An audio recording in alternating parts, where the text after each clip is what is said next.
Hi, and welcome back. In this video, we are going to start our exploration of the senses. So let's learn first how sensation occurs. So what we have to have is we have to have some type of stimulus occurring in what's called a receptive field. And what a receptive field is where the grouping of dendrite endings of a sensory neuron are located.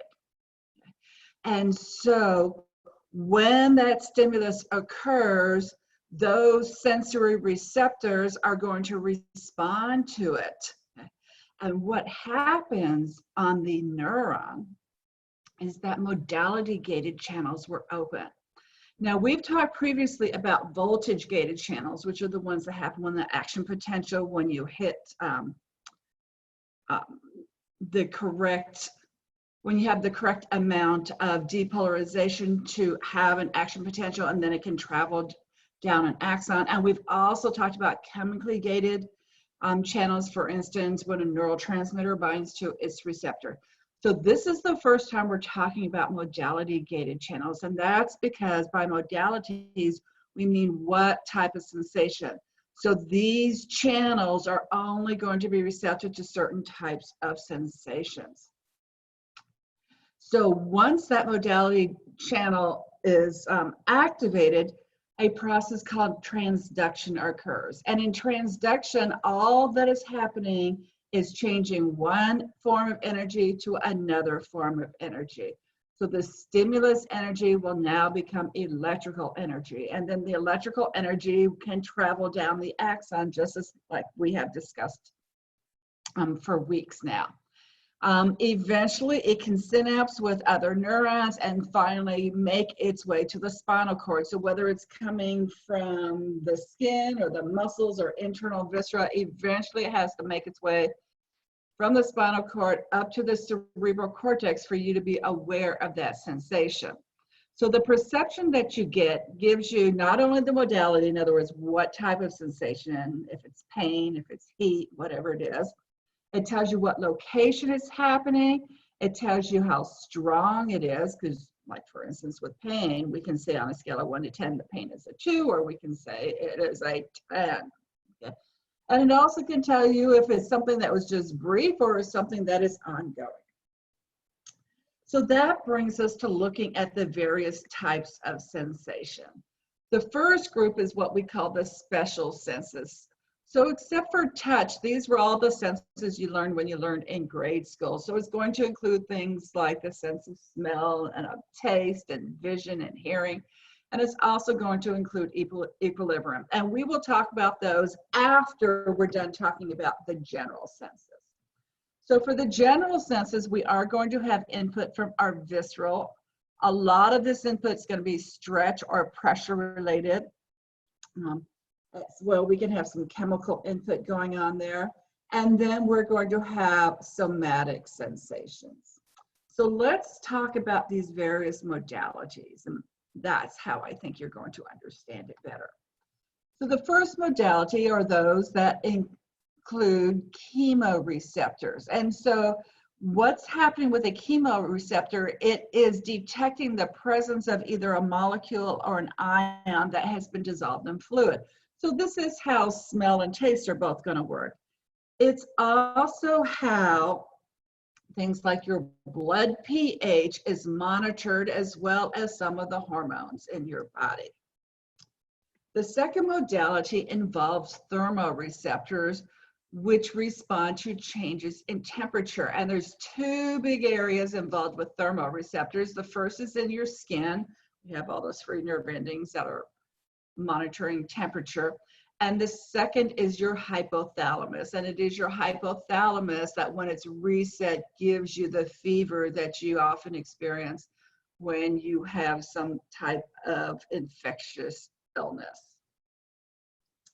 The next modality involves photoreceptors, which are receptive to changes in light, for instance, dim to bright. They also respond to various colors. Some of them respond to colors, and some of them respond to some types of movements.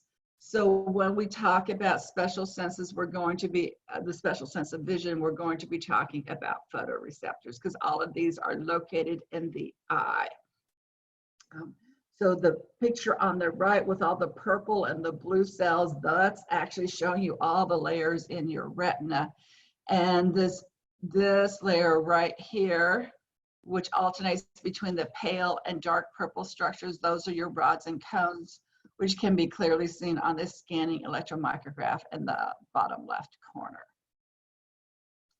The next modality involves mechanoreceptors, and we have mechanoreceptors of lots of different varieties, and what they are doing are responding to changes in the plasma membrane, whether it's due to motion or light touch versus dark touch, or because you have been scratching an itch or a stretch. There's a lot of different types of mechanoreceptors involved, giving you the information, especially like for dancers in my parallel to the floor.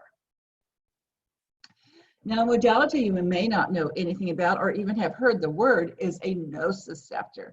And in a word, these are pain receptors. And so when we look at somatic nociceptors, they actually are often detecting the presence of a chemical or a heat or mechanical damage that's happened, either in the skeletal muscle or in your skin.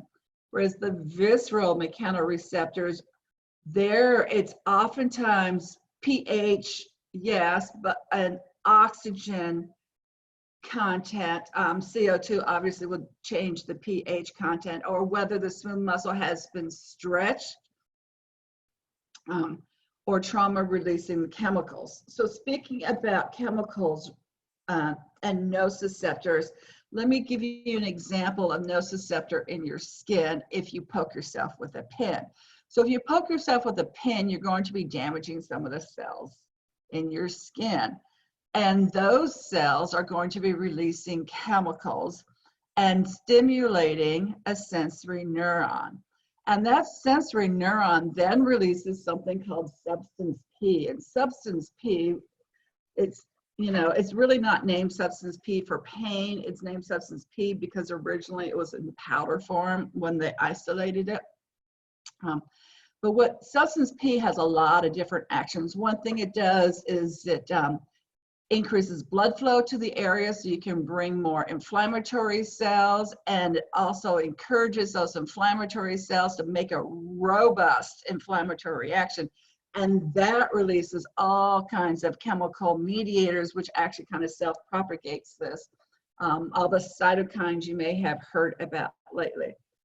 In addition to that, substance P can cause nausea. You know, sometimes people have so much pain like they vomit, and it also can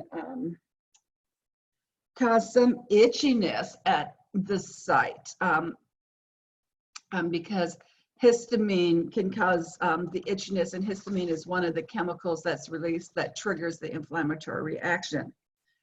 Continuing on, let me see if there's anything else in that picture. Oh, eventually those sensory neurons will synapse and go up to your brain, and one place nociceptor in her neurons like to go is to the limbic system.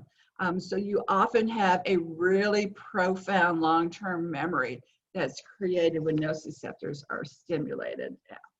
And that's kind of a good thing if it reminds you not to do something because it really hurt, but it's also kind of bad because it'll scare you about doing stuff. Like for instance, little kids, if they remember how much pain it was in order to get a certain blood draw done, then they never want to get their blood drawn again. Okay. Now, nociceptors are interesting because we can change the message, and we can change the message while it's still a peripheral nerve, that sensory neuron, or we can change it once it's an interneuron.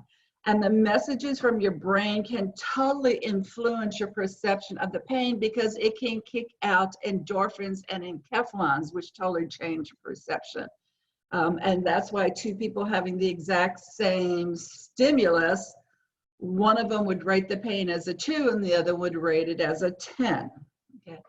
In addition to that, your interpretation of any one pain, there are a lot of variables that go into how you're specifically interpreting pain at any one moment.